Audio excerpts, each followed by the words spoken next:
All right. Okay. Just like we are live now. Okay. Hello, everyone. So, firstly, very good evening or very good morning in whichever time zone you are in right now. Hey, Abhinav, what's up? I'm doing great. How about you? Are you doing great?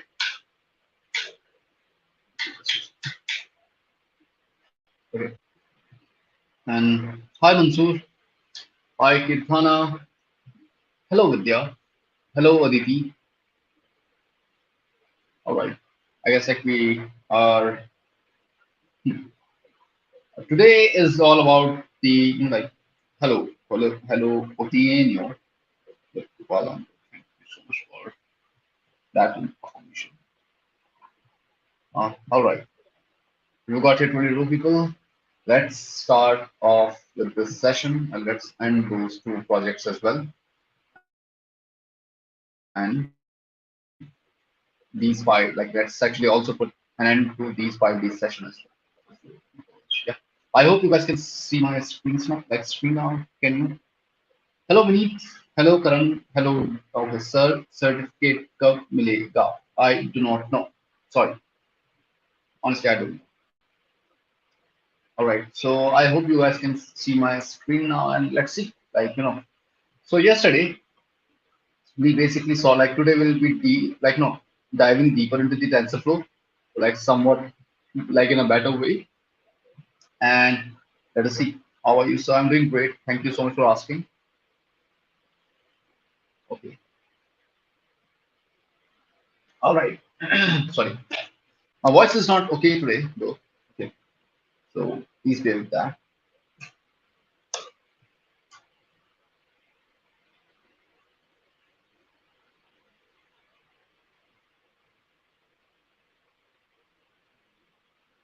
Okay.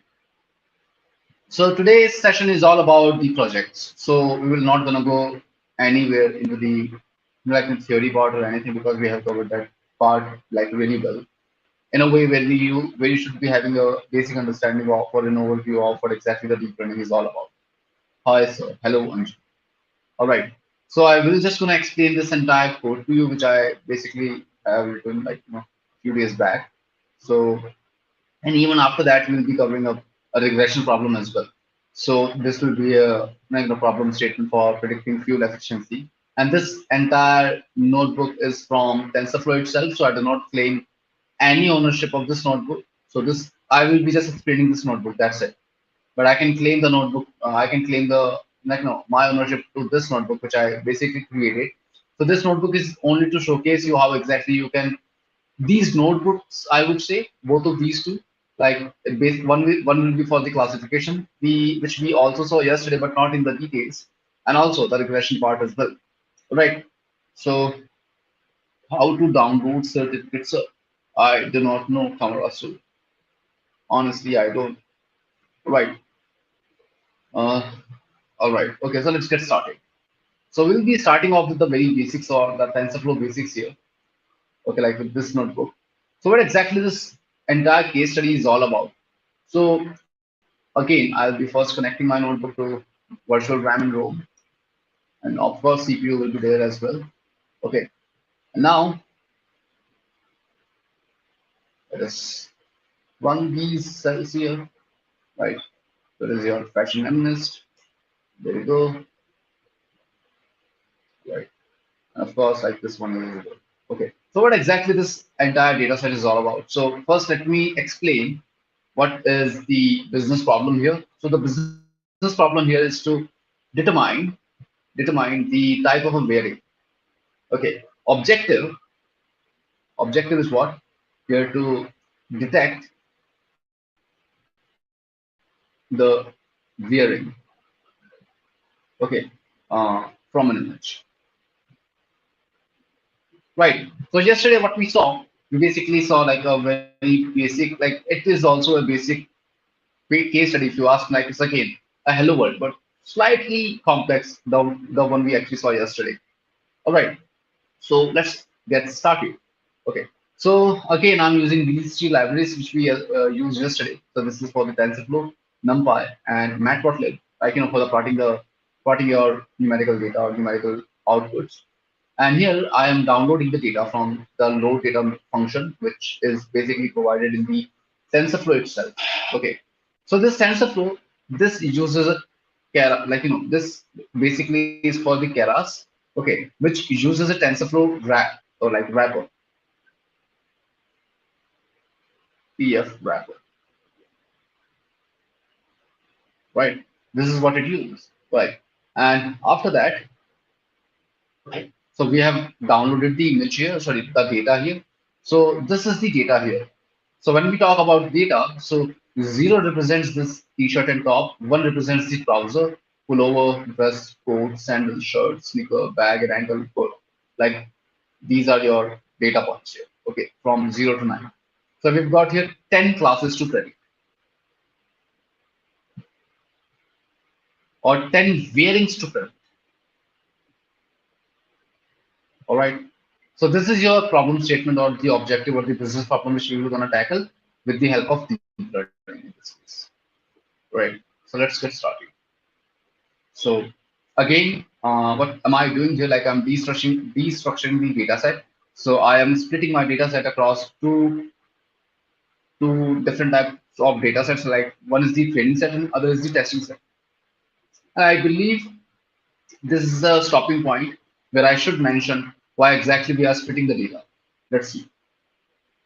Okay, so let us say you've got this data here, D, and you are splitting this data across two data sets. Like we usually do it in three, but let's take a very basic case like as train and test. We also have a validation data set as well. Okay, but let's actually not go there right now because it's more related to the cross validation. So why exactly we are doing it in the first place? You should be asking, right? So I can actually give you a non-technical explanation to it, to this splitting, right? Like why exactly we are doing it. So the non-technical explanation can be understood with the help of an analogy of you considering yourself taking classes and in a coaching center.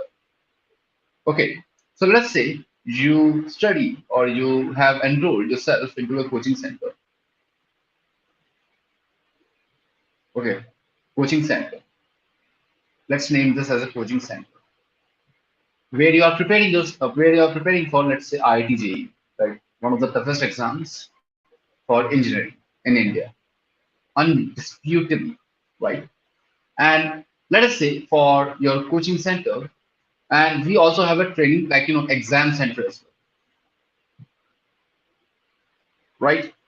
And what exactly we can actually understand? Like so, we have got here two environments. One we have here is the coaching center, and other one we have here is the exam center. Okay, so let us say in coaching center, what you do, you basically train yourself with certain or specific knowledge.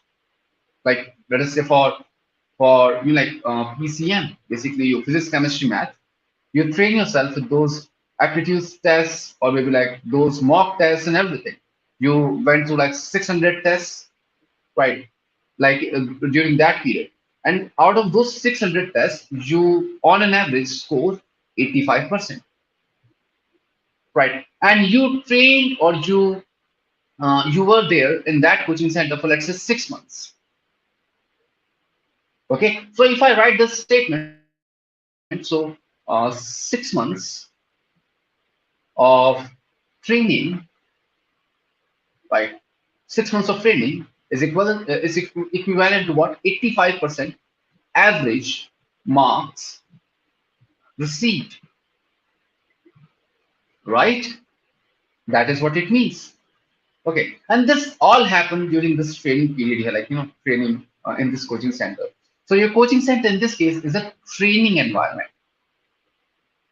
And now, okay, and now in this exam center, you will be seeing like the questions. Like in this case, you may have actually come across some questions which you may have actually seen in your previous tests.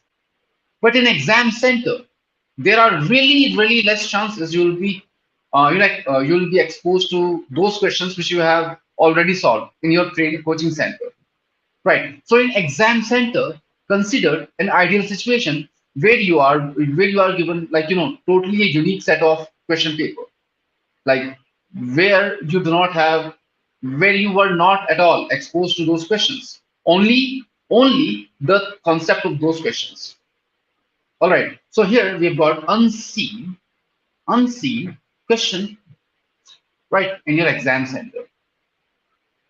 Okay. So why exactly we are doing it? So we can say like on the training data, how well we are doing on an unseen data, because it is important. Like if I'm scoring well, even like maybe like in my coaching center, and I'm not so sure about like how exactly I will be performing in different environment, or mainly in the on the D day or the exam day, I'm totally doomed, right? Because I'm literally feeding myself, or I'm literally feeding myself a delusion, me doing always well, or like getting always 85% just in one environment, which in that case was only your training environment. But when it comes to your exam center, like it's totally a different environment, and in that environment you won't be exposed to those questions which you may have actually, which you may have been actually exposed in your training environment, aka your coaching center, right? Okay, so in this case, let us say you scored 60%. So what happened here? Let's see. So you here in this case you generalized overgeneralized the training. What do I mean by that overgeneralization? Let us say in overgeneralization, what you say, like let's say you got 5 tests in training, five training tests. Okay, and let us say in those 5 tests, one, two, three, four, five, right? There was this question Q, and this question Q actually appeared in out of those four. Like out of those 4 tests, like out of five, that question appeared in those 4 tests. So your model actually got used to see that certain question or certain data type, or sorry, not data type, but the certain data or the question for that matter, right? So it started to generalize like no overly well on this one. Like okay, I'm pretty much sure. So what happened? Like you got your model or like your brain. Like in this case, since we are talking about the brain or you yourself, you actually got used to of those questions. So it was nothing to you, and literally you solved it like really well. But scenario actually got changed the moment you were exposed to totally a different data set, right? Okay, so okay, so there could be a few cases which should arise in this case. Okay, so first let me know in the in the comment box, is this concept is clear to you guys, like for the training and testing part, like why exactly do we need 2 different environments in order to train a model, right? Is this clear or not? So in this case, instead of considering a human being, you can consider as a human being here in this case as a model or your training model or like your machine learning model. So is this clear to you or not? Like I am asking you right now. Please let me know. We have to solve assignments together usually. Here, this, this. That's great. Okay, thank you so much. So what can happen here? So the case one, let us say from this certain situation, there could be many cases, like not but many, like there could be 3 cases. Case one, when we have training accuracy really high or training error really low or high, like not high, but like obviously when the error is high, accuracy will be lower. It's given, right? When the training accuracy, it's accuracy, right? That's one case. When training accuracy is higher and testing is lower, well, in that case, the model is overfitting. Case two, when the training accuracy is lower and your testing is also lower, Well, in that case, your model is underfitting. What do I mean by that? I will gonna explain just in a while. Right. And when you're in case three, when the training accuracy, when the training accuracy is almost as equals to testing accuracy, and this is called well fit.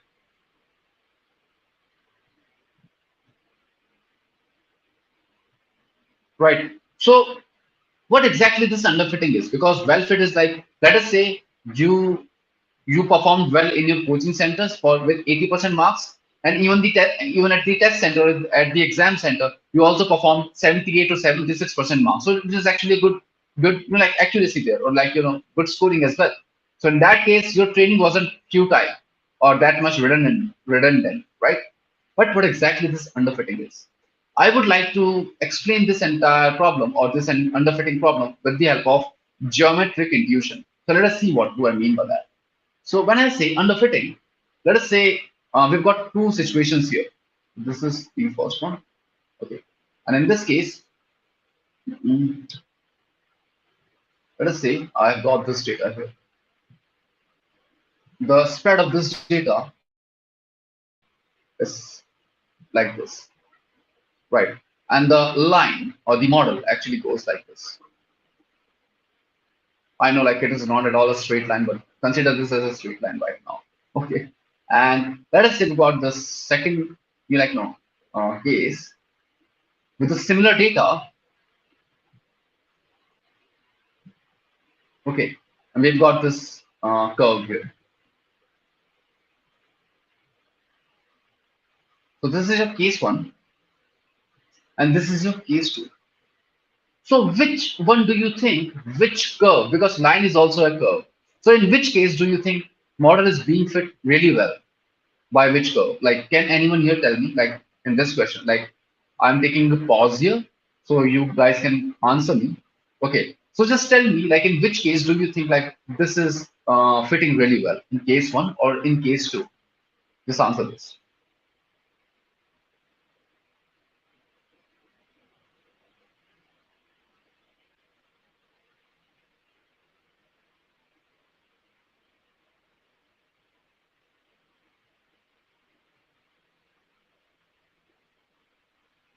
Case two.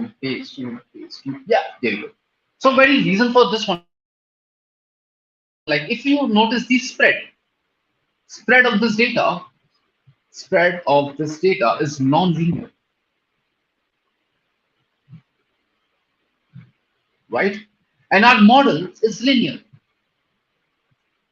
right? That is actually a problem. So what you are trying to do here, like you are using two trivial, two trivial, like no, mathematical expression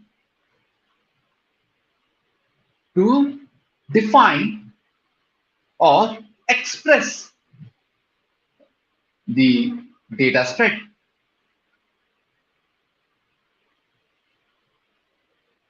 It's extremely trivial. Like what you're assuming right now, your assumption of this model is extremely trivial.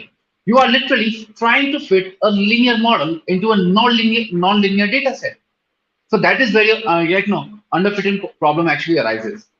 So when your model is extremely, or I would say extremely trivial compared to your data distribution, right? In that case, your model will gonna underfit. I'm not even gonna say like perhaps underfit. It will gonna underfit for sure. Okay.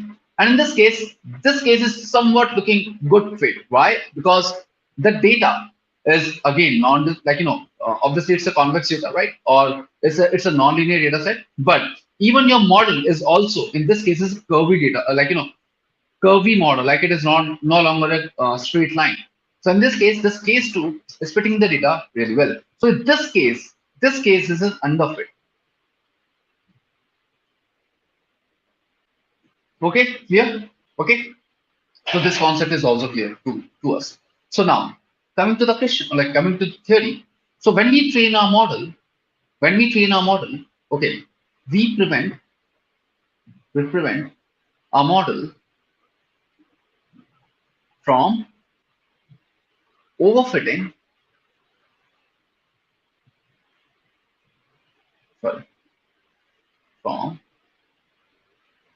overfitting and underfitting.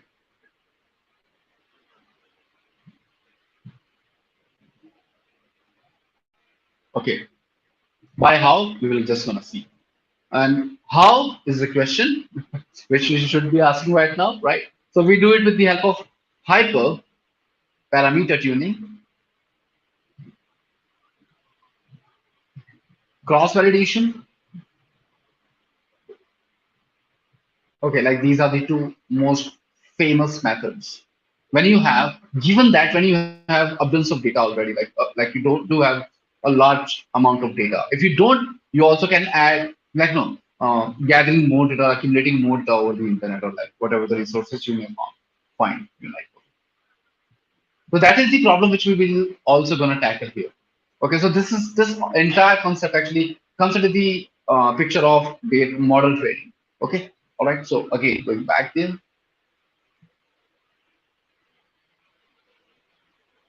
Okay, let me again go back here. So now that is the reason. I hope like now is it is clear like why exactly we are destructuring or we are separating our data set across training and testing, right? Okay, that is clear. And in this case, what we are doing here, like again, this is nothing but the normalization, right, which we saw yesterday, in order to scale our values between 0 to 1. So our data doesn't doesn't get affected with the different scales. All right. So it only remains in 0 to 1 thing. Much easier to tackle. Not much, but it also improves the quality of your data as well. If I run this, this is what it is. And this is the data. Like these are the 5 data points. Okay. So if I show you here, so you can see here, right? So this is 0. So this is a pullover, or like I believe it's a shirt or something. Yeah. Okay. So it's a T-shirt, not a pullover. It's a T-shirt 0. You can see like the like the title here is basically 0. Now it's again the similar stuff. So in this case, we will be dealing with some different kind of modeling approaches. So the earlier approach which we saw, like it was called a sequential approach. Sequential basically means you stack one layer after the other, right? Okay. So in this case, what you are doing here, you are expecting an input of 28 cross 28, and you are flattening that 28 cross 28 matrix across a flattened layer or a 1D layer. Right. So if I show you here visually how exactly it like actually looks like. So let us say we've got here this input, right? And this is 28 cross 28. And now you'll be first flattening it out. Okay. And flattening is basically means let us say let's say you've got this 1, 2, 3, and 4. Okay. And this is 2 cross 2. When I perform the flattening, and this is the input, the way actually input looks like. And when I perform flattening, okay, this is how it will gonna look like. 1, 2, 3, and 4. And each flattened value will gonna act as a single feature. X1, X2, X3, and X4. Okay, and this X1, X2, X3, and X4 will be fed to another layer of your neural network, which we basically have seen like so far, like, then it will be connected like this, right? Like this, like we have already seen that, right? So that is why we need to flatten that data. Coming back here, right? So this is what we have. So therefore, like what we have here, like we are flattening the data here. And then we've got this again, activation, just forget about it because we don't really have that scope in order to make you understand like how exactly the activation actually works. But it's nothing but a mathematical function, right? When we talk about value, so basically we diminish the non-negative values. No, negative values, right? We only consider non-negative values in this case, right? So, okay, so it also helps you in order to prevent your model from getting into the vanishing gradient problem. I don't really want to get into that, but it's important, just letting you know. Okay, and again, we are taking the another 100 neurons, and this one has 300 neurons, and in the end, we have this 10, like why exactly we are having 10? Because we have 10 classes to predict, right? 10 classes. And in order to have probability for each class individually, you have to use this activation as softmax. Otherwise, you will not gonna have that, like no, that flexibility to have those 10 probabilities each time. So when I run this, let's say when I run this, you can see. So this is what we have. And now we have got total number of parameters. So trainable parameters is 266,610 in numbers. And we have this model.summary, right? So you can see like, oh, I don't know why exactly I did that twice, but it's fine. Okay. And now we need to look at the loss function, which we saw yesterday. So what exactly is the loss function? The loss function helps you to determine like how well is your estimation is, right? So how far it actually falls from the original value. So that is what a loss function does, right? And an optimizer helps you in order to reduce the loss, in order to apply those gradients in order to reach that loss function to its minimum, right? So that is what this optimizer is doing right now. So like if this is stochastic gradient descent, so gradient descent is basically helps you to take those weight values and it will gonna try to reduce that weight, those gradient values till the bottom until it reaches the loss function for the bottom. Okay. And for the matrix, we are using the accuracy as a matrix. So when we say matrix as accuracy, I can also explain this. So for accuracy as a matrix, like let's say we have got this y and y dash. So the original value, this is 0, 0, 1, 0, 1. And let us say we predicted here 0, 0, 0, 0, 1. Right. So how many correct values do you see here? 1, 2, 3, and 4. How many incorrect do you see here? 1. Okay. So what will be the accuracy here? Correct divided by total values. So it will be accurate 80% of the times. So this is your accuracy here, right? Okay. Coming back here, so that is what the matrix is using. We are here. Okay. Oh, now we are actually taking the now we are also uh, dissecting, or we are not dissecting, but we are again destructuring that data across two different data sets. So this is called a validation data set. So this validation data set helps you while you are training your model, like to determine like if your model training is going well or not. That's it. Okay. And now if it is overfitting or not. Okay.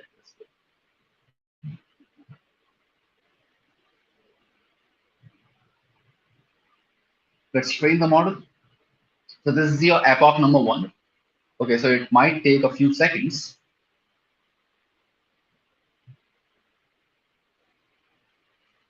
Meanwhile, I can take questions here. Uh-uh. Abdul Latif Shohar, does your WhatsApp support even work? And where can I expect reply from email support? Okay, well, I guess. Oh, yes, I'm ready for somebody else.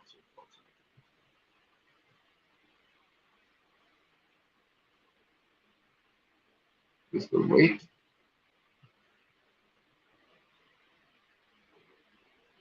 Will you mark your attendance? There isn't an option for, okay.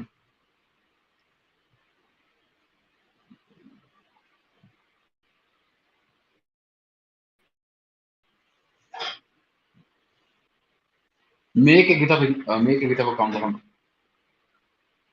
Any questions so far? So we have the accuracy, we've got the accuracy of 87% here. On the training set and the validation, we've got this 86. So I can say here, I'm just taking the mean of those accuracies. So when I this is basically a dictionary here. So if I do this history dot, let's say history, so this is a dictionary of those accuracy and loss values here, right? You can see. So when we have this loss, so this is actually a training loss, and this is your training accuracy, and this is your validation loss, and this is your validation accuracy. And I can also take the mean of those accuracy, like on an average, how accurate our model was, and you can see here, right, 85% or 84%.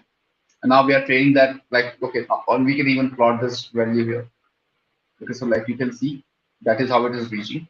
And what if, okay, That is great. But what if your model actually takes 5 hours to train your entire data set? But in that case, you wouldn't wanna waste your those 5 hours, or again, you don't want to train your model for 5 hours again. So what you can do in this case, you can save your trained model. How? You can just simply call model.save, and there you go. And you can name it anything you want to, but I am naming it as my saved model.h5. That's it. And running this. Run this. That is great. Okay. Now comes the point like where you might want to see what exactly is going on while you are training the model, right? Because what we are seeing right now, it's a non-visual format. Like we are visualizing the data, but again, we have to extract the data or the accuracy and value accuracy, and then we have to plot that out. What if I can have something inbuilt in TensorFlow itself? How exactly I can do it? Well, in that case, in order to track that accuracy or where exactly your accuracy is falling behind or how exactly you can manipulate it, you can do that with the help of callbacks. So this is what I am doing here. So I can just again, I'm defining a callback here. So this is your callback. Okay, tf.keras.callbacks.model checkpoint. Okay, so like we will be taking the model checkpoint here, like based on the maximum accuracy. When I run this, and again, the model is just going to remain the same. Let's run this. And now in this case, compilation will again be the same. And in this case, I'm not going to run this because it will just going to take more time. So in this case, you can see the callbacks or parameter will be there. And I'm giving this callback, the checkpoint for the callback here, which I defined here in this case, like here. Okay. So when I do that, you can see again the accuracy is same, but uh-uh. Okay, just a sec. I guess it should be okay. I guess I need to show you by training the model. That is the only way right now. Just a sec.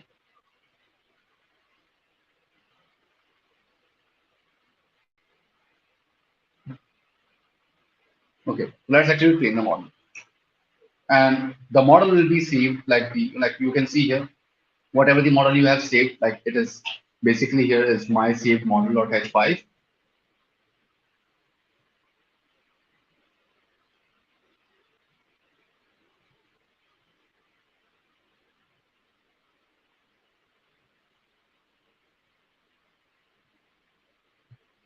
Okay, and it might take some time.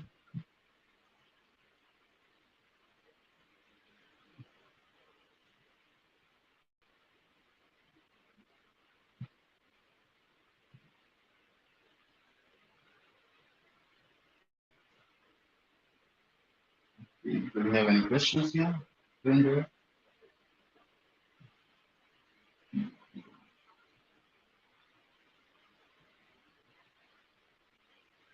No. Okay, and now if you again reload this, you can say like we have got this model here, right? How to decide the number of epochs? That is a great question, Monica. Okay, a number of epochs actually determined by accuracy you are reaching or you are arriving at while you are training the model. So that is actually a good question. Like for how long we should actually train a model for, right? So this is something I'm just gonna define like in just in a while, but I believe the curiosity of Monica actually no, I'm just gonna lead to this situation first. So like let me explain what exactly can happen. So when we take number of epochs here, okay, but how do we determine that number of epochs? So this can happen or this can be done with the help of callbacks again, especially with the early stopping. Let us say you determine for 300 epochs, right? Let us say you determine your model to train for 300 epochs. And now, what is happening? Let us say after 50 epochs, your model has stopped improving its accuracy after 50 epochs. Now, and also consider this like one epoch. Let us say one epoch takes, let's say 1 minute to train, to train the model, to do that feed forward and back propagation at once. I know I haven't explained it, but that is how your model actually runs with the help of feed forward and back propagation. Let us say for the one epoch, it actually takes 1 minute. And now 250 minutes will be wasted if you just keep your model, let it run for another 250 minutes. While you can even like you can just train a model in 15 minutes and you can literally save your 250 minutes. But how? Okay, so let's say your accuracy for this model at 49th epoch was let us say 97.91, and for 50th epoch it is again 97. Okay, 97.912, and it was zero. Okay, so what you can do here for the early stopping, so you can say here like, okay, if the difference of accuracy, okay, if difference of accuracy does not does not increases, let's say 10% or zero point 0.1 or zero point 0.1, I can just simply write here zero point 0.1, then I should just stop trading. I can just stop the trading here, like here in this case, stop it with the help of early stopping. Okay, so that is how you decide. You don't really decide. You cannot decide the predefined number for the epochs, right? And definitely, it is something subject to experiments. But when we have the larger amount of data, well, in that case, you can definitely observe the accuracy. You can definitely observe the loss as well. When you see like, okay, for the 49th epoch, your loss was, let's say, 0.04, and even for the 50th epoch, the loss was 0.04. So loss is not decreasing anymore. So what you can do, instead of wasting those 250 minutes, you can just you can just say like, okay, stop the training for this model now, right now, just right now. So that is what you can do, right? So you cannot determine, you definitely cannot determine the number of epochs, but definitely you can stop the training while it is, while it is left with larger number of epochs. So that is what we can do here, Monica. And that question was really good. Thank you for asking. Okay, so is that clear to you or not? Just let me know.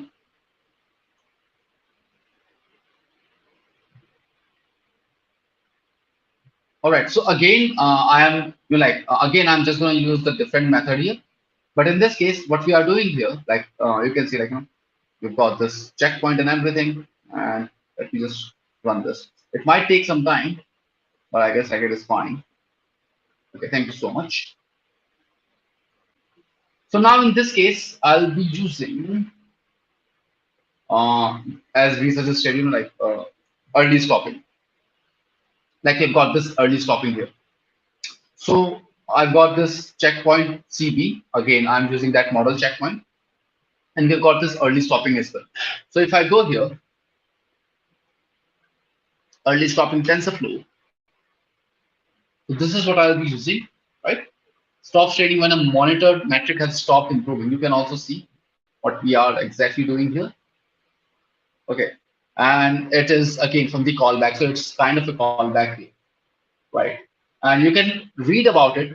Whatever I have explained, you can have it in the format of textual data or the textual information here. So please refer it here. You should be able to understand it because it's quite well documented in this case. Okay.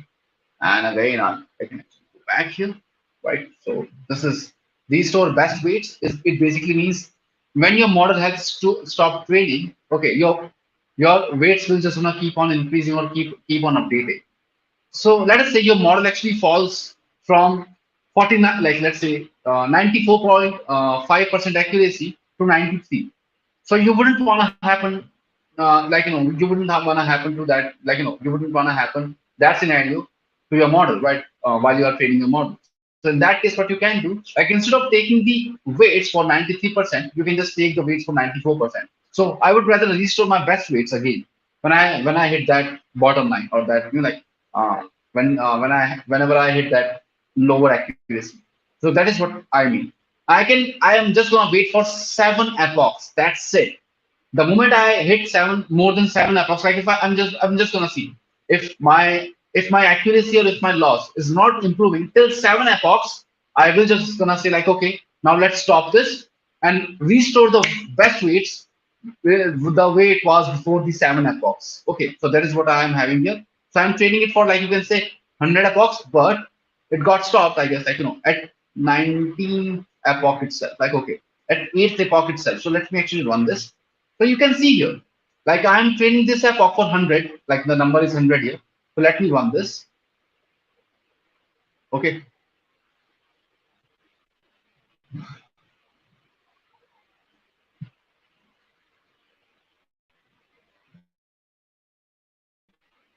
let it run for a while.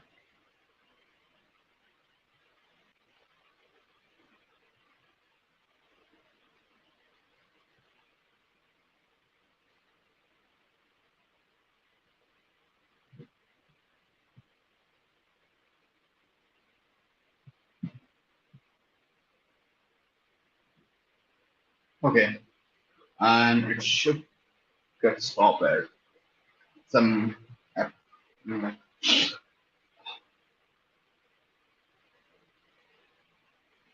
Earlier it actually got stopped. I don't know why exactly it's not happening right now.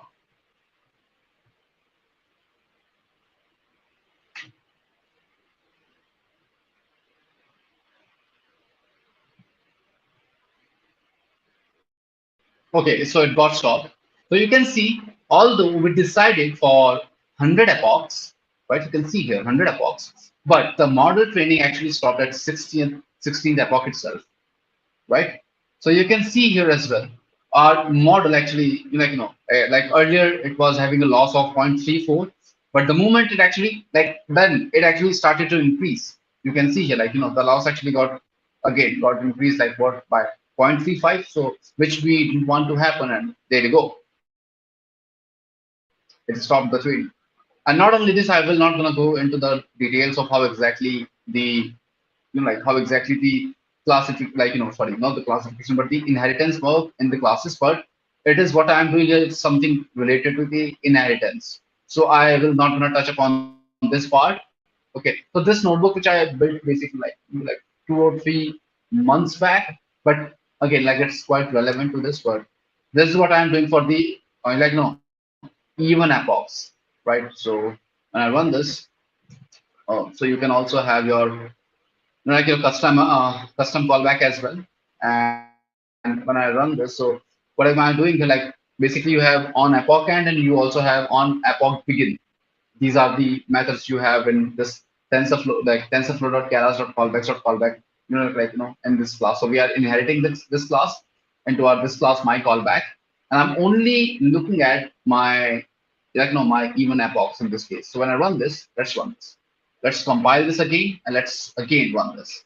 So you can see here, right? You can see here. So the model is again like training for 10 epochs. It is, but you can see the on on each even epoch, we will gonna print this loss ratio here.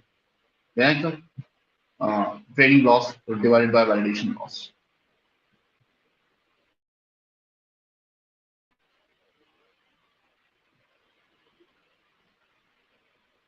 So is this clear to you or not? Just let me know.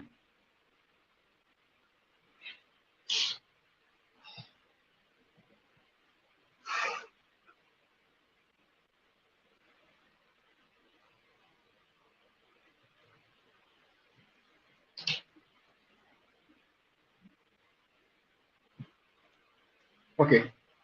So now, as I told you before, up until now, whatever we have seen so far, right? We have done the model tracking, we have done how exactly the accuracy can be tracked, even the loss can be tracked, even when we can stop our model from training from unnecessary epochs. Though we have not visualized those values here. So how exactly you can do it? So you can do it with the help of visualization with TensorBoard. So in TensorFlow, it is like, again, it's an extension of TensorBoard. So sorry, TensorFlow. So like TensorBoard basically helps you to visualize those accuracy and loss values. So let's run this. So this ls is a Unix command or a Linux command. So it basically outputs whatever the file or the folder you have in a certain directory. So I've got these three, for like these three values here. So I can just run this. So you can see like you've got this, these three values. Okay. So in this case, what am I doing here? Like, I'm just gonna go with the my log function. Like that, this is what I'm like making my this is what I'm exactly storing my values at, or those those tracked values. So I will just gonna run this. So this is, I'm running it now. Okay, all right. And now this TensorBoard is just going to run at this directory, my logs. And let's run this TensorBoard CB or TensorBoard collab, or sorry, callback. And again, I will gonna do this model training again.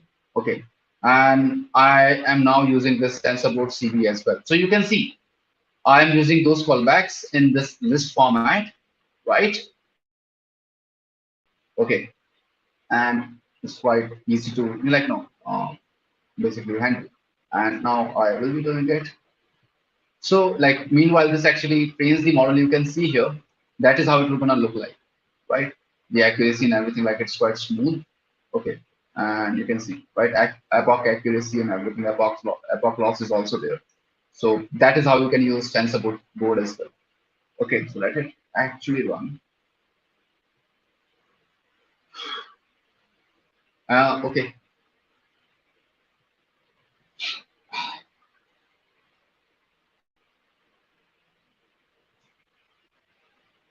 one.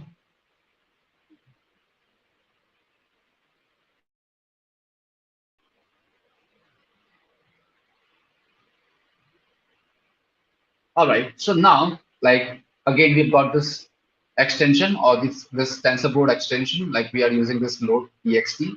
And in order to spin off that TensorBoard, you can do this TensorBoard log dir my logs. Like wherever we actually had this my logs here. So you can see here, if I run this, so we've got this directory here which we created earlier, my logs, and you can see it is running on today's date, which in this case, like this is the date here. And now, like now, if I do this, let us say for this one. Okay, so if I run this here,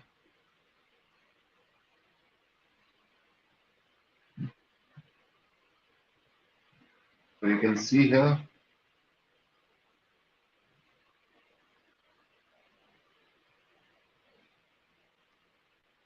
okay, it might take a few seconds, but it's fine.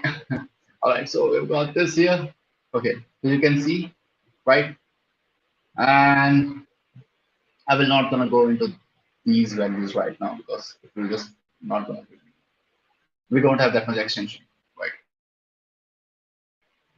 And now we can even fine tune our network or neural network. So how exactly we can do it? So we've got this sequential model again. I'm not gonna train it further because we don't really have that much time anymore. And when we do that, so you can use this Keras tuner in this case. Like since we are using Keras on top of it, right? So I can just first run this.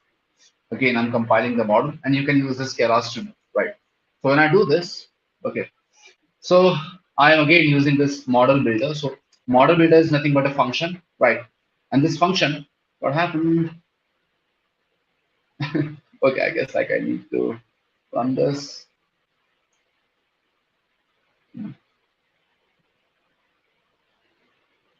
Okay, I think I need to rerun this. Sorry. But one was weird, where not giving any. This is weird. I will gonna come back to it.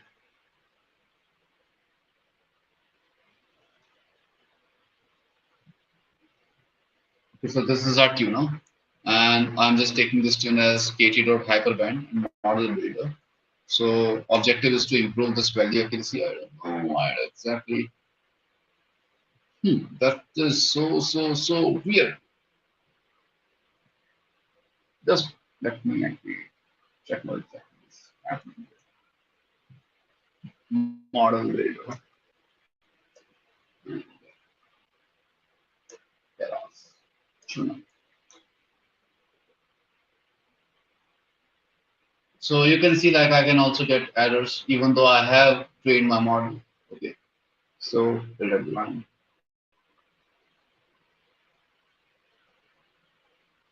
Okay.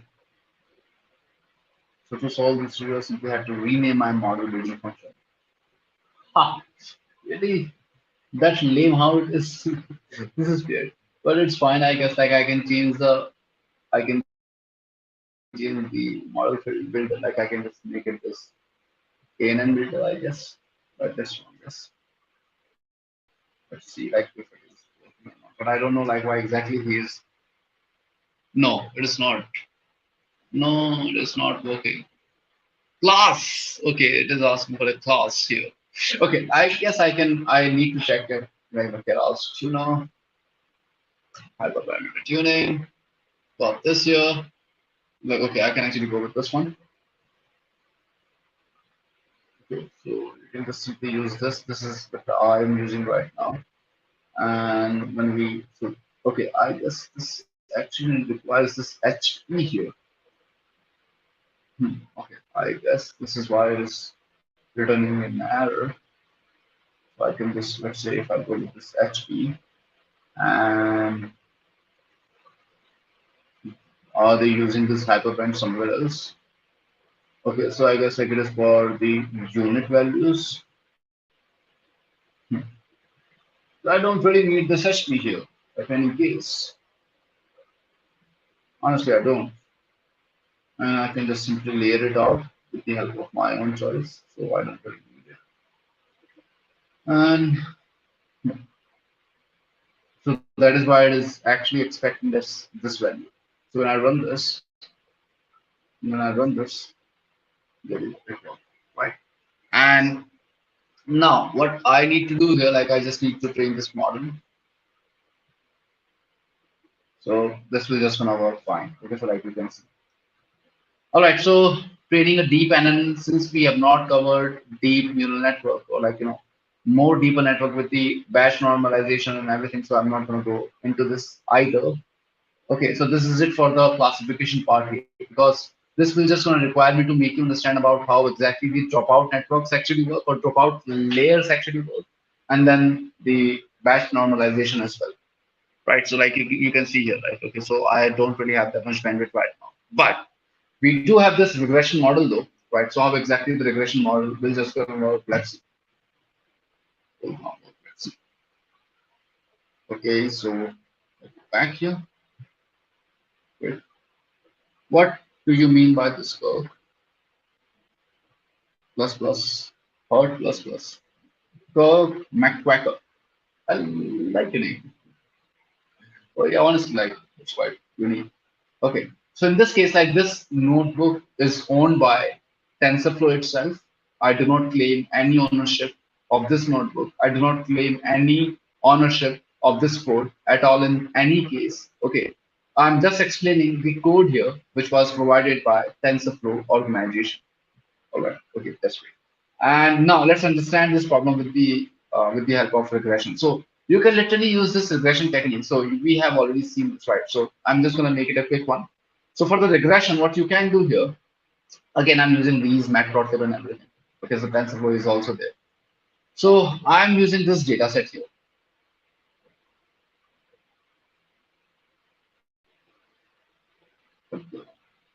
What? What? Okay, follow the link. What? Name. Okay, so like it's a data, but I don't know like what is going on. So I can just like show you the data here like this. So we've got this raw data, and you can see like the data set dot tail. Tail basically prints out the last 5 values of a data set. Okay, so this is the data set here we have, and MPG. I don't know exactly what this MPG stands for. So this auto MPG data set, right? What exactly the MPG is, I don't really recall the full name of it. Okay, so sorry for that. If somebody can tell me what exactly MPG stands for, I would be thankful to him or her. But right now, I don't know. Something related to miles, something like. And now, so like now let's clean the data. Like that is where the data pre-processing actually come into the picture. So when I run this, so we can see like we have 6 missing values here when I perform this data dot is any dot sum. So we got this 6 values here missing. And so what we are doing here, we are basically dropping off those 6 values, which is not recommended all the time. But right now, like since the value or the columns, no, not the columns, but the rows are not in that number, we can just for now we can do it. Okay, and when we do that, okay, so you can see here, we literally drop all the values. So now we've got these values here, like exactly one way. Okay, so origin is basically where exactly we can actually take this origin or this MPG values from. Okay, so we are tackling the data with the 1, 2, and 3. So one is for the USA, and second is 2 is for the Europe, and 3 is for the Japan. I run this and I'll do this so you can see here. Now, okay, Europe, Japan, and USA. That's for 000, and we are basically performing this by get dummy. So what we did there, we basically converted a categorical data into a one hot encoded data. So this is what it does. So when we have a categorical data, we convert that data into a one hot encoding in order to make it like prepare it for the machine learning model to train on. And now again we are splitting the data here, which we just saw. So we are taking the fraction of 80% of the data as a training data, and testing data is like rest of it like 20%. Let's plot the data here. So it's SNS or basically it's for C-bond.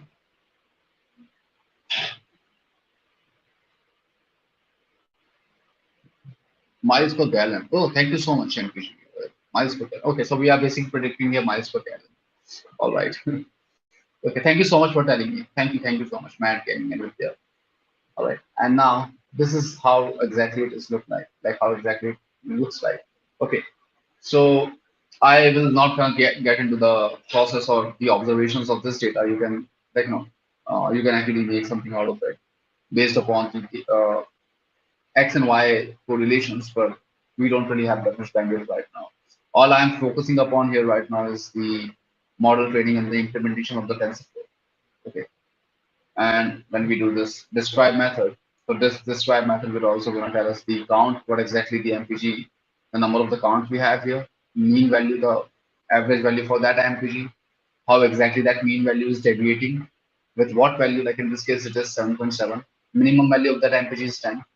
These values are your percentile values, like 25 percentile, 50th percentile, 70th maximum value. Okay, and after that we've got these training and testing labels, sorry, features and labels. We have segregated those values here. So this is what we have as a label. So we are popping out MPG as label. So we need to predict MPG here in this case. Okay. And now if we again check the like, values for MPG and mean and standard deviation for what? For all those columns which we just saw just now. So this is the average and the standard deviation for each value. Okay. So now we need to normalize these values. Why? Because you can see like they are scaling a lot from each other. Like you can see like the weight is 299, it is 190, and some of those values are 0.17, 0.19. So like it is not at all good. Each feature has a different scale, so it might actually get biased for higher scaled values. Okay. So we have a normalization layer as well in TensorFlow. So this is what we have here. Okay, what happened? What happened? I did not. I did, by the way. Oh, I did not. So sorry for that. It's fine now, I guess. And when I do this, you can see. Okay, and we can just normalize all those features with the help of this normalizer dot adapt. And now if we calculate the mean, like you can see, of all those. So we can also set the precision of those values like till 2. So this is what we have here. So you can see like the precision is 0.87 as such values for 1.03. So now we are building the linear regression model. So this is all about the pre-processing of the data. So you can read this on your own, right? So again, I am having this false power. So this is something I just like need to figure out. Or we are basically again normalizing those values here. Right. So, and I'm making this model here, like normalization layer. So this is again a layer, and I have this summary here, horsepower model something. So I need to determine the horsepower or something. Okay. And now let's compile that. And also, again, we are using the loss function and means absolute error, or we can also use here MSC as well, mean squared error as well. Absolute error, like we only take the absolute value without the sign of it, right? Like that is what your MAE is or mean absolute error is without squaring it, right? So let's run this. And when we train this, so you got the features here, you got the labels here. Let's run this. And we are taking the validation split as well for the 20% of the data. So we have trained the model. Okay. And let's visualize this. So for the 90 of the 99 approx, like these are the losses. And when we plot the history here, you can see like it's doing really well. Not that bad. But again, like you can even evaluate those results on the testing data as well. So model.evaluate you can perform, right? And you can predict the data here. So let's again plot it out. So you can see like it's really doing like not that bad, but not that good. Okay, and that is how you basically perform regression as well. Like it's quite easy. Okay, we just have to like in regression, you just have to worry about one output, right? Because you will be outputting only one value from your last neuron or like n number of neurons. So you will be having only one neuron, which will just gonna output only single value, which in that case will be a real value, right? So that is your regression as well. Like you can, there will be some plotting and everything. Like otherwise, we have completed it so far. So you can literally implement everything, but what we have covered here in the regression part as well, which I highly recommend you people do it. But yeah, so that is it for regression, and that is it for classification too. So if you do have any questions, then please ask. Feel free to ask as many questions as you can. I'm here to answer those. Okay, please.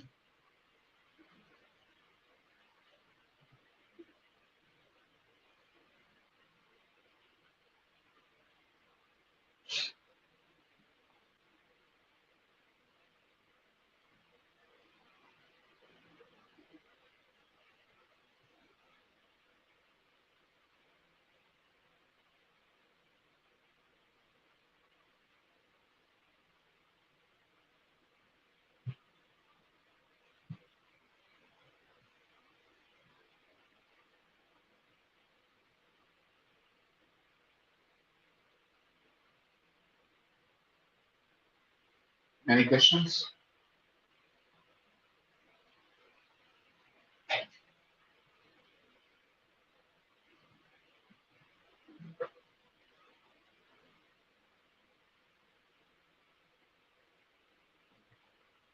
When to use one hot encoding? When we have a categorical value, China, right? So yeah, sure.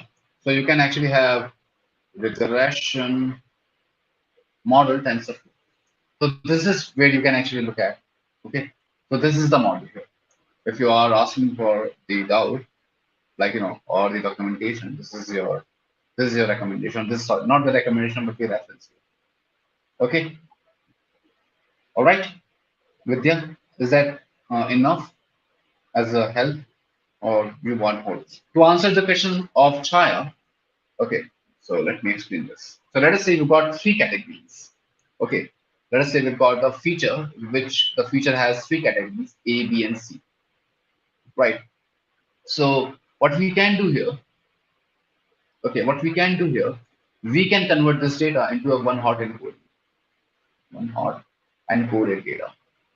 So what do I mean by that? For one hot encoding, let's say FA, FB, and FC. So we have got here like for let us say for A it will be 1, and rest of the parts will like rest of the values will be 0, and it will be 0 and this one, and this will be 0 0 and this is 1. Why we are doing it? Let us say that this is a string value, and your model does not recognize string as a numerical value. Your model can be trained only on a numerical data. Just remember this. Okay, so in order to convert that numerical data, we have a bunch of embedding techniques, we have a bunch of coding techniques or encoding techniques, so which we are using here in this case. This is your one hot encoding data, like one hot encoding data, 1000010 and 001. Okay, so that is what I did with the one hot encoding. All right.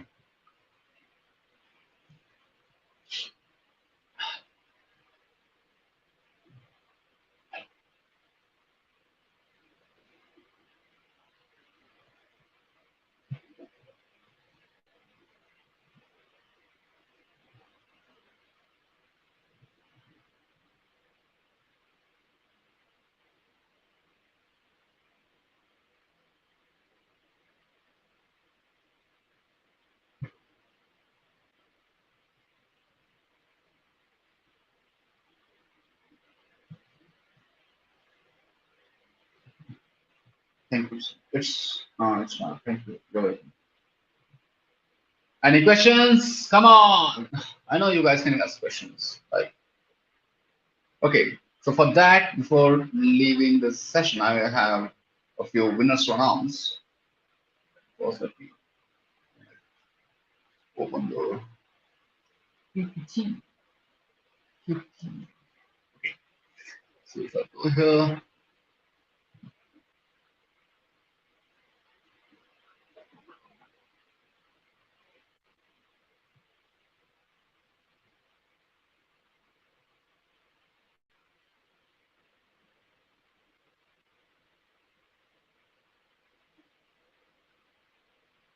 so we have two winners for the last day, like for the day three. We have three winners. Sorry. Uh, first is first winner is Shanu Joy. So congratulations for winning 500 rupees Amazon coupon. Second is Suraj Kumar Harinder Yadav for second point. Sorry, for the second position. And third for Aisha Arab. Okay, congratulations to you guys. And for the next round or for the next day, we've got the very first election of winner is Varun Kumar. So again, congratulations Varun for winning 500 rupees Amazon coupon. And for Anubha for the second point for 150 LU points. And for the for RP Khandelwal for 100 LU points. So congratulations guys. Thank you so much for participating. Thank you so much for joining our sessions. Thank you so much for attending these sessions. And thank you so much for keeping learning and like interactive environment for me and for you. So I appreciate it and appreciate your appearance here, appreciate your time here, and thank you so much, honestly, for joining me for these sessions.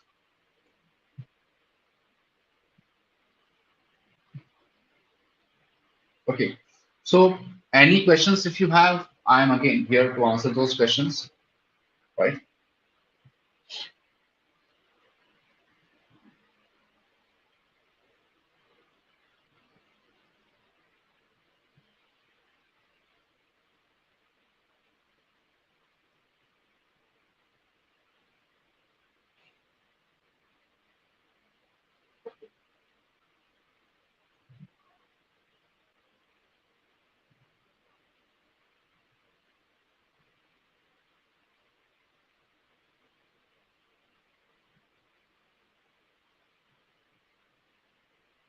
Thank you.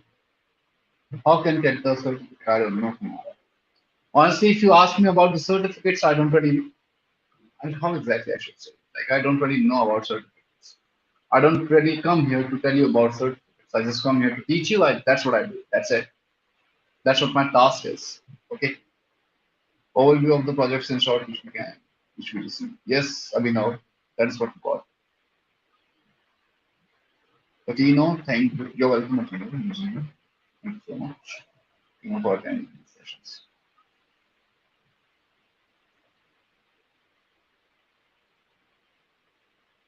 All right, so I guess we don't have any questions anymore.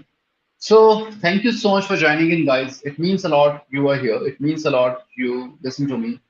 And thank you. Thank you so much for your time. Thank you so much for your presence here. And I wish you luck. I wish you good night. I wish you good day. I wish you good evening in whatever the time zones in you are right now. So thank you again and bye bye. Take care. Okay, bye.